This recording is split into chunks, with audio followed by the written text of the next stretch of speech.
BNP নেতা হাজী হাবিবুর রহমানের মৃত্যুতে শোক প্রকাশ করেছেন ইঞ্জিনিয়ার খালেদ মাহমুদ শ্যামল। এহসানুল হক রিপন। ব্রাহ্মণবাড়িয়া সদর উপজেলা ৩ নং সুহিলপুর ইউনিয়নের ৪ নং ওয়ার্ডের বিএনপির সহসভাপতি, দৈনিক ভোরের চেতনা স্টাফ রিপোর্টার, সারাবেলা নিউজ এর বার্তা সম্পাদক সাংবাদিক এহসানুল হক রিপনের পিতা হাজী মোহাম্মদ হাবিবুর রহমানের মৃত্যুতে গভীর শোক প্রকাশ করেছেন বিএনপি নেতা ইঞ্জিনিয়ার খালেদ মাহমুদ শ্যামল।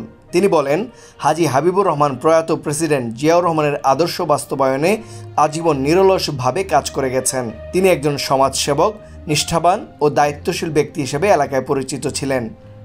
তার মৃত্যুতে দল একজন নিবেদিত নেতাকে হারিয়েছে। এলাকাবাসীর ন্যায় আমরাও গভীরভাবে শোকাহত।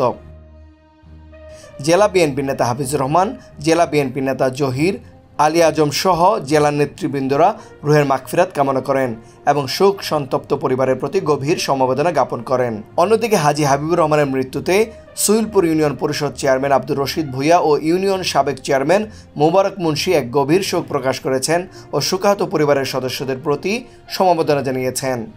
তানভীর হাসান, সারাবেলা নিউজ, ব্রাহ্মণবাড়িয়া।